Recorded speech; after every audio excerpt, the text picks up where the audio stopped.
Please rise.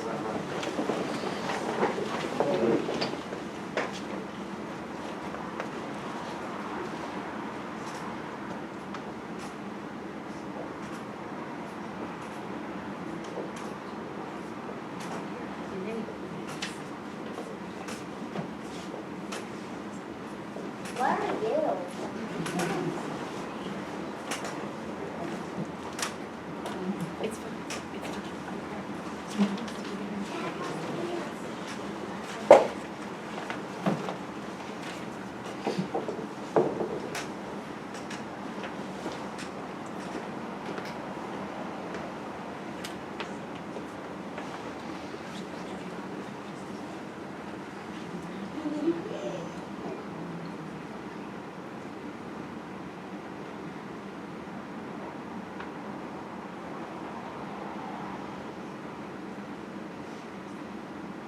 You may be seated.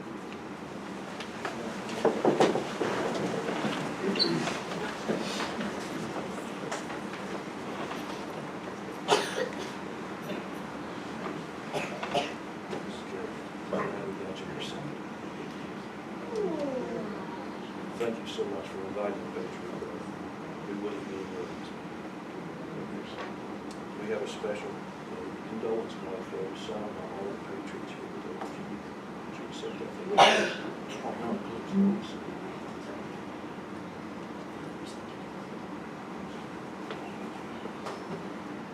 have just one more message. It's called the Angel Crest, and it represents the flag line we have today with Army Guard and angels and wings around the flag line. Would you keep that close to your heart? Yes, absolutely. God bless you.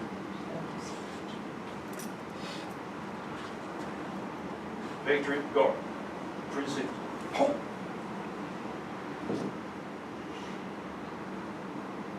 Order. Halt!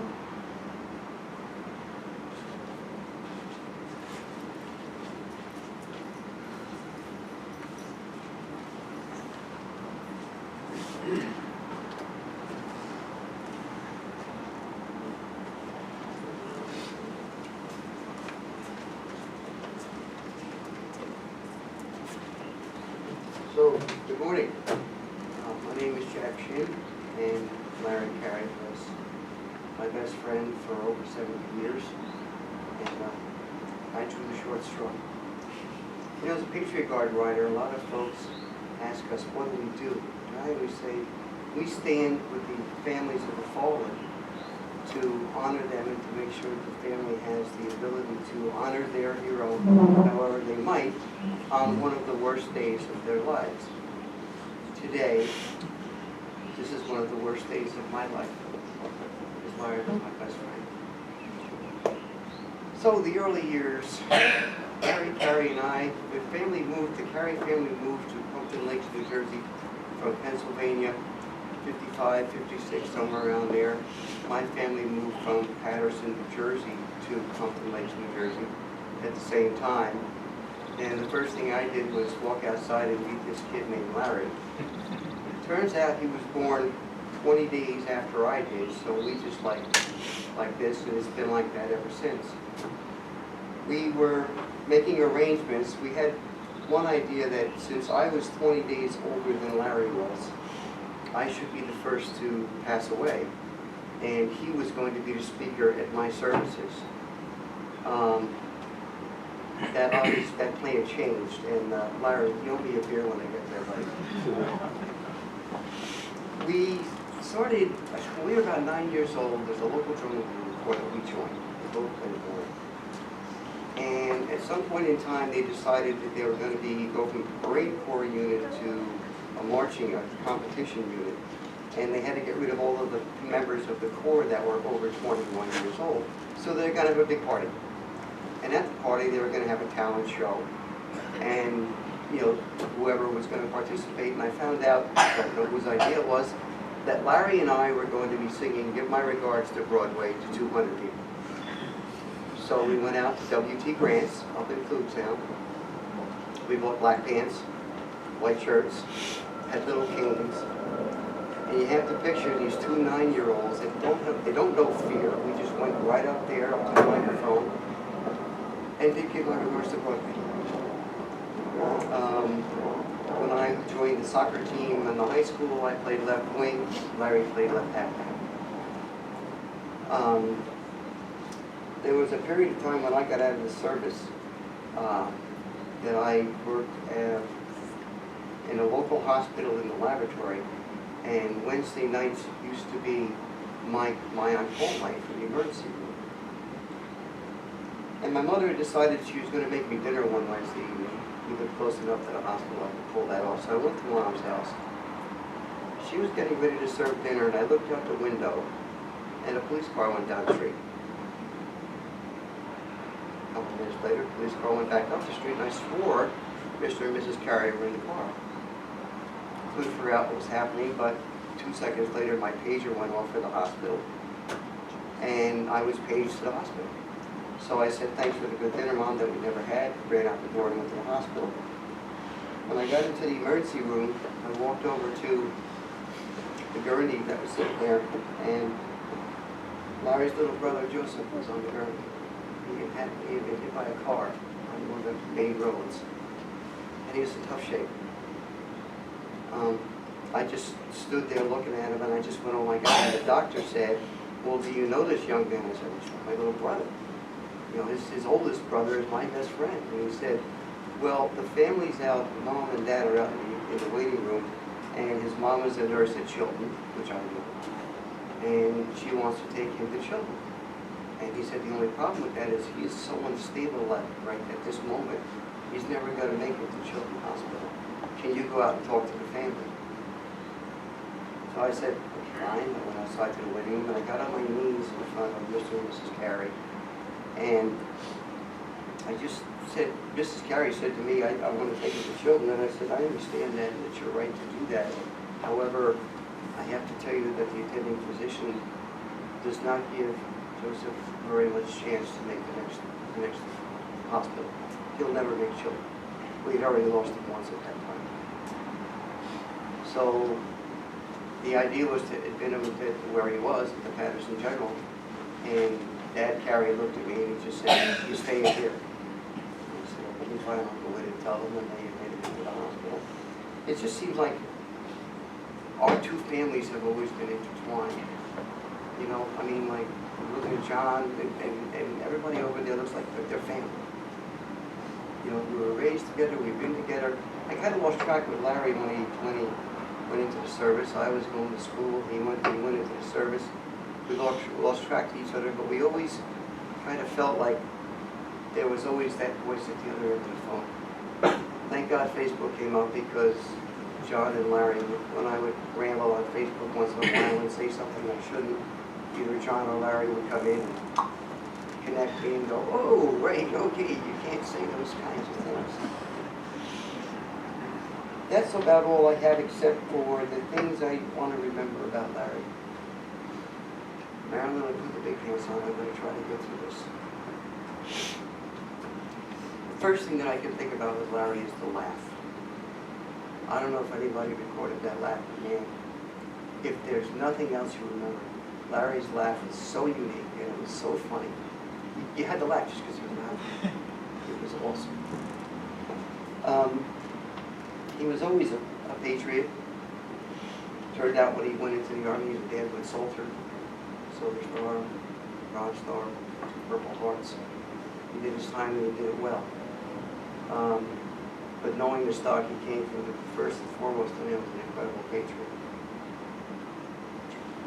Something that I've always known through my 75 years, Larry always had my back. And I don't know what I'm going to do about that. There's no filling that boy, he'll always have my back somehow. Larry will always be my brother from another mother. I don't care if he's not here, he'll always be my brother from another mother. All I can say is rest in peace. Rest in peace.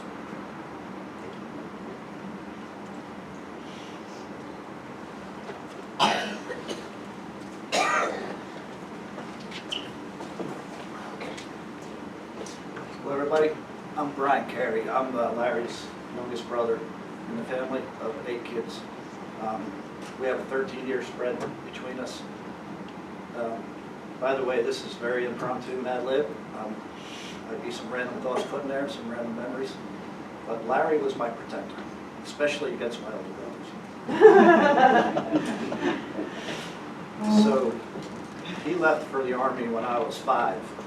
So at a very young age, I lost my favorite hero. He'd always keep in touch. He was writing me letters, sending me pictures. And then when he got back, he and Marilyn met. I can remember some fond memories there. The Volkswagen Bug, ragtop. Was that yellow? Blue. Blue.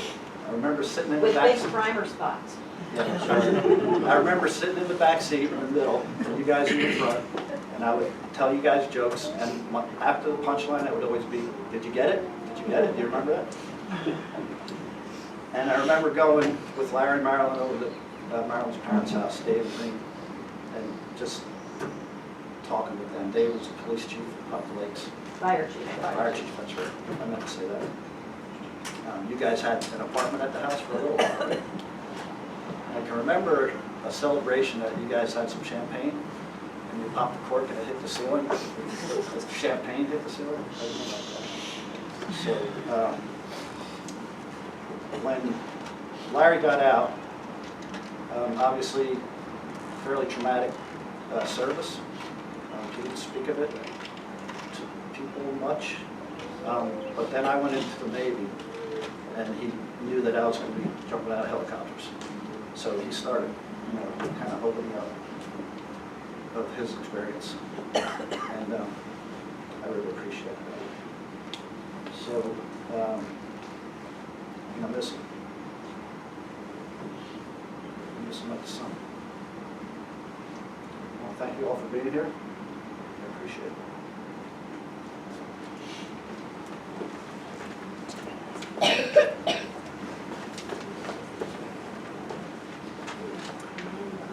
Good afternoon, all. I'm, some of you know me, some of you do not. I'm Lieutenant Colonel Glenn Moore. I'm the new band commander for the Defense Force. Larry was on track to be the band's senior sergeant, and much like the protector for the family, a senior non-commissioned officer in the military, whether it be active National Guard Reserve component or Defense Force, takes care of the boss, as he liked to call it. But I'm first honored to be here, so thank you, Marilyn, for the opportunity to share just a little bit. To Marilyn, Maura, Ben, family, Kevin, and the extended and immediate family, we offer our most genuine and sincere condolences. You can never plan for this day. I mean, we know as we age that it's going to happen, but then when it happens, it's like, okay, what now? But Larry was a devoted, and most of you know this, was a devoted husband, devoted dad, devoted patriot. You've heard a little bit about that already. Now, I just missed the Vietnam era, but Larry and I talked a little bit about that. I am as my daughter says, I'm not part of it, but I have been a connoisseur of history. And we did not treat our Vietnam veterans who came home in the best way compared to prior wars. And certainly that probably contributed to Larry's silence on the subject, but he and I had a conversation. I'm also retired active duty, so we had an opportunity to talk about a number of things. But it's because of Larry that I'm standing here today. We never had the opportunity to serve with one another in the Defense Force. Been a part of 15 years. We swapped band stories. We swapped strategy, tactical planning for, hey, what is it that we can do to make this work? What do you see for potential, etc. So he was a key advisor, and I miss that to this day. So right now, we were going to do this together and make it work, and unfortunately, God had a different plan. And so, but his legacy lives on. Now, the next speaker, Kevin, his son, is a great example of indicating what that legacy that Larry had, and it continues to live through others. So Kevin is a retired master sergeant, just retired here, I think, about a month and a half ago or so. So his legacy will have gone. His legacy will live on with this band. Many of his ideas that we agreed upon and some of the things we didn't agree upon. I don't surround myself by people who agree with you and always say, yes, it's good to get that counterbalance. Larry, I will tell you, and you'll probably embrace this, was not that kind of person to be a yes man. If it was going to stink, his words, if it's going to suck, he's going to tell you it's going to suck. And that's important. So he understood the need for friendship. He understood the need for good guidance. And I certainly will continue to remember him talking to me. And there are days that I think he's still talking to me, even though he's been gone since December.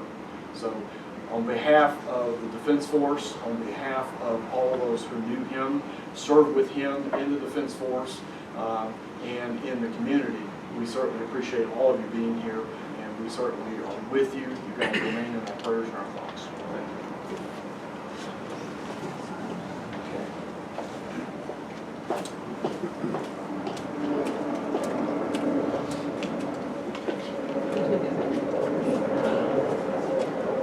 I didn't expect this crowd here. I'm Len Domino. I met Larry over 50 years ago at William Patterson. And I'm just here to tell a story about how two of us met. So, Larry walks into the vet's office. We had an association at William Patterson called the Veterans Association, and it was great for vets. So Larry walks in, he looks at me, this is the first time he walked into the office. He says, I hated you. I said, oh, you hated me? I don't even know who the hell you are. So he starts telling me a story. When we were in Fort Lee, Virginia, we were in a holding company. You're waiting for orders. And I had just come out of OCS. So I knew it all was spit and polish. So every day, the only thing you did was the guard duty. So they would have an inspection, and the officer of the day would inspect you. And so I always was a Strackus, and if you were picked number one, you didn't serve guard duty. So I had guard duty like one time. So that's how Larry remembered me. So he hated me because of that. Yeah. You know, some people ask, my friend Michael and I, we came here from New Jersey. I said, you go to Memorial in Atlanta? I said, yeah. It's a long way. I said, why? Well, because we loved him. He was a good guy.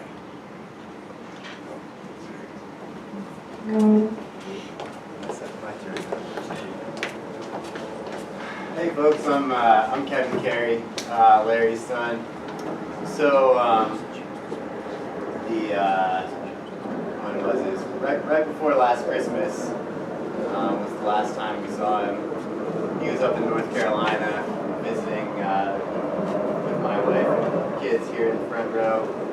And the last thing he did before he left the house that night was he had a picture on his phone. And John, I think you were in that picture. You weren't born yet, Brian. But it was him and a couple of the older brothers and his sister around the holidays. So he was showing Madeline and Seamus the picture and talking about his childhood and how things were for him growing up. So I think almost every day he had some story about his childhood, or what things were like as the oldest of 8 in a, what was it, three bedroom, one bathroom house. Five boys. Yeah, and they were pretty fond memories. He really kind of cherished those, and he wouldn't have. I don't think he would have had it any other way. And I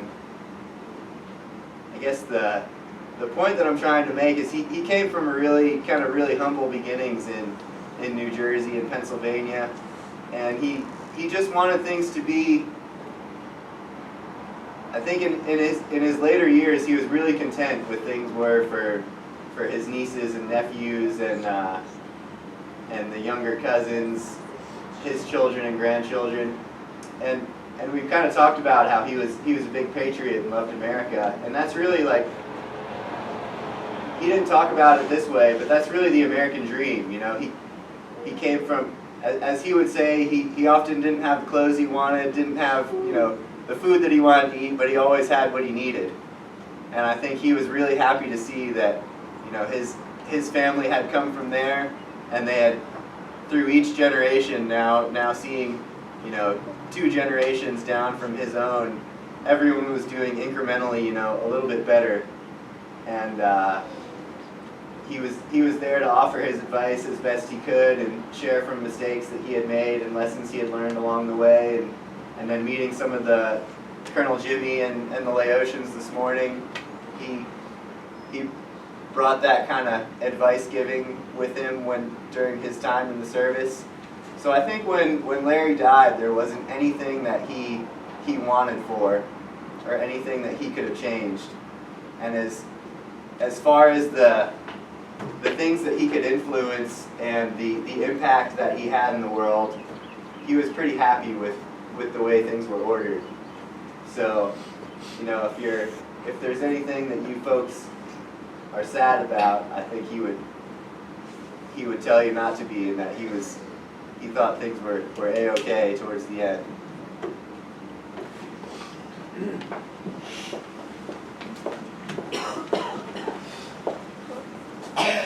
Well, thank you all for being here. It is, like Kevin said, so I'm Laura, I'm Larry's daughter. And, you know, as sad as we were in December, because it was sudden and unexpected, I think my dad would have wanted it that way. He would not have been content in a hospital bed. He would not have been content with people fussing about him. And while it's devastating that he's gone, I'm really glad that he got it kind of his own way. We've talked a lot this morning and here, both in this room and privately, about my dad being a hero. And he was, you know, Silver Star, Bronze Star, Purple Hearts. But he was a hero in other ways that I think most people don't know about him. He didn't talk much about his service, except when he came to visit my history classes in middle school and high school. And he was really candid with my fellow students about what it meant to be at war and the impact that serving had on his life and on our country. And there were a number of my friends in the marching band. He pulled our band trailer, and there were a number of kids who came from troubled homes, and he was a hero to them because he was like their one friend and the one adult that they went to for advice. And several of them joined the service because of him. And looking at his list of Facebook friends, it always sort of struck me that he kept in touch with more people from my high school than I did.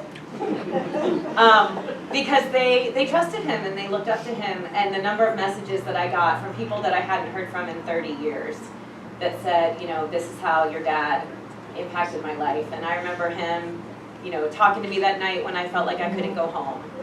So he did talk about service. He gave a lot of advice to a lot of young men and women who were kind of at a crossroads in their life. And I think that's his legacy even more than what he did with our Laotian friends, even more than what he did with his unit and while he was deployed and while he served, was what he was able to do with it when he came back. And so I think that's the legacy that he leaves. And one of the last really cool things that I did for my dad, which wasn't even really intended to be for my dad, it was really for me, but was I had a really good friend who came to visit me last March. His name is Colin Millan, and he is from Ireland. And so he happened to be here on St. Patrick's Day, staying in our home.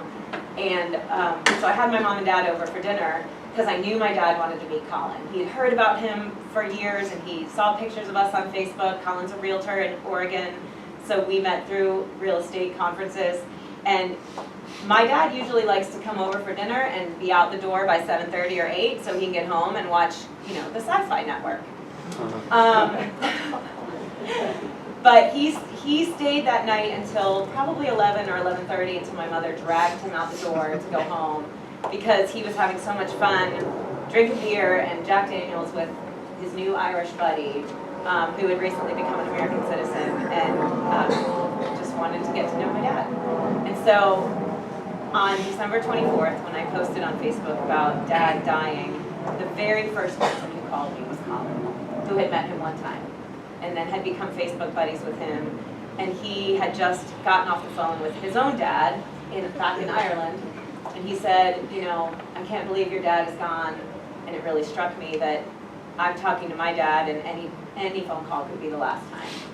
So my dad leaves a great legacy, and you all are a testament to that, so thank you for being here. I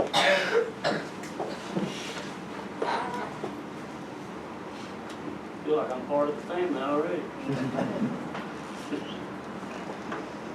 Those that don't know me, my name is Chaplain Captain Troy Thurman. And on behalf of the family, I would like to thank everyone here. I'd like to express my extreme gratitude for you being here today to support Marilyn, Laura, Kevin. To celebrate the life of a man who apparently was a great husband, a great father, a great brother, and also a great soldier. Sergeant Major CAREY, he suddenly passed away Saturday, December 23rd, 2023, while visiting with his family in Brevard. He was 75 years old. On 20 July 48, a baby by the name of Lawrence Francis CAREY Jr. was born in Butler, Pennsylvania, and raised in Pompton Lakes, New Jersey. Those that knew Sergeant Major CAREY in high school knew him to be active in the band, bugle corps, and drum.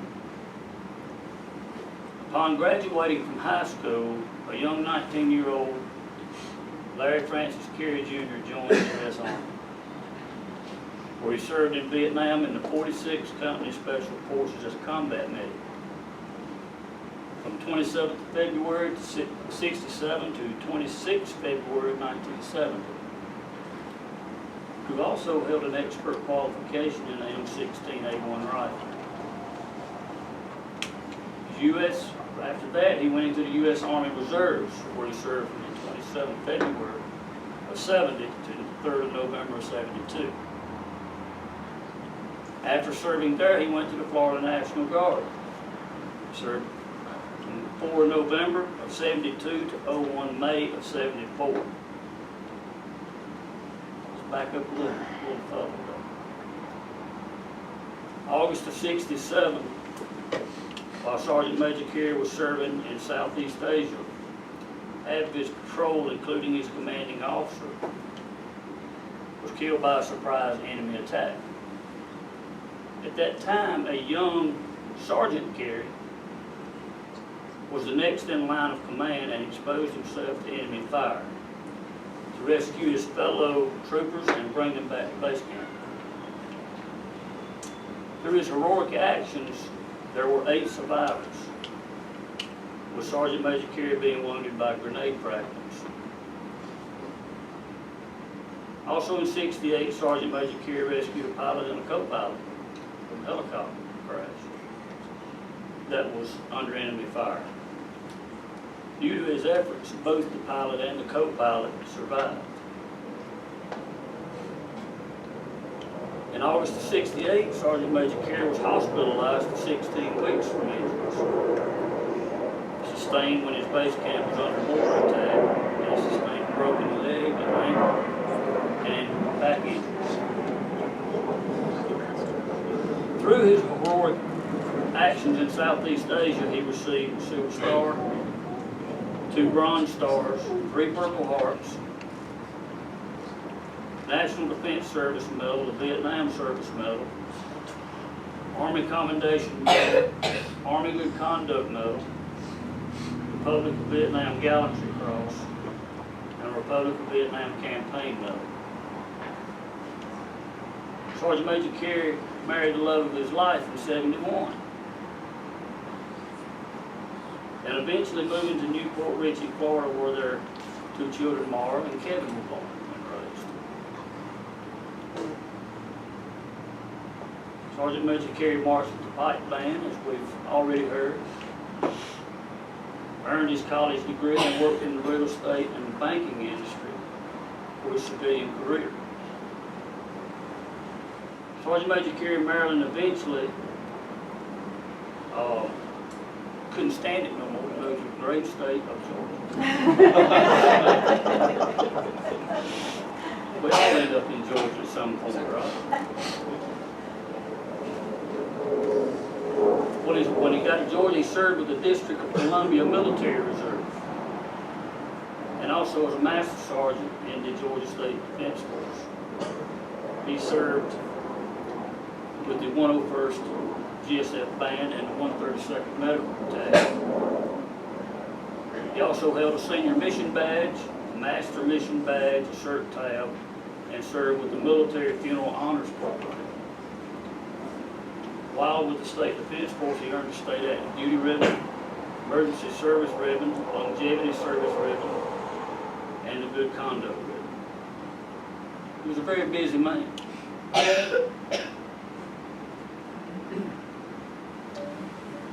The truth of the matter is that Sergeant Major Carey will be greatly missed,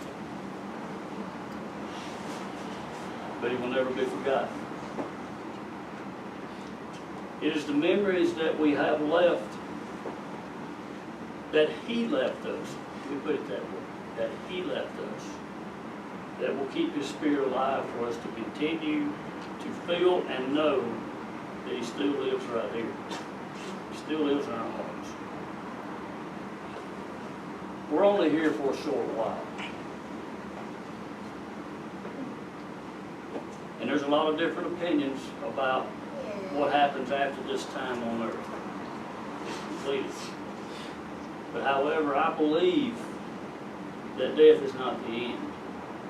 It's only the beginning of something better, something new. For those that choose that there's more out there, that there's something beyond what we're already experiencing. I believe that we will see Sergeant Major Carey.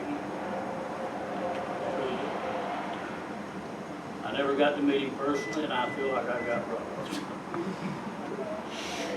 But I will get to meet him one day,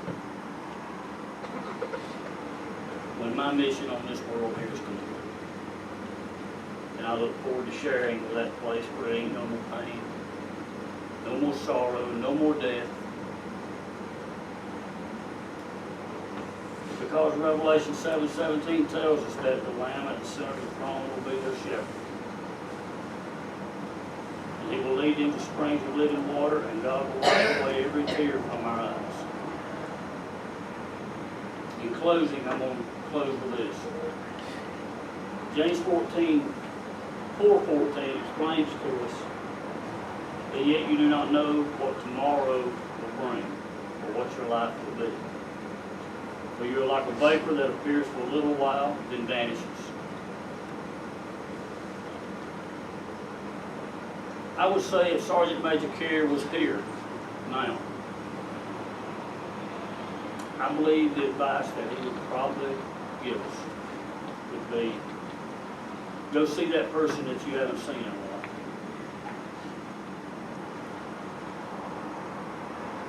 If there's a relationship that has been damaged in some way, go heal it. Take care of it. Don't let it go. But most of all, I think it would be to go and make a difference in someone else's life. Tomorrow's not promised to any of us, so let that vapor be a good essence for other people to experience and smell. My prayer for everyone here today is that our Creator will always allow us to have plenty of oil in our lamps, to brighten our path, and to always be able to find our way that always leads us back to His grace. Let's pray. God and Creator of all things, I pray that you will be Marilyn, Maura and Neil, Kevin and Nina, and all the family and friends that are gathered here today. Please protect them and keep them safe through their travels back home, wherever that may be. May your mercies and grace always enrich their lives and forever bless them day after day. We ask for all these things in your holy name. Amen.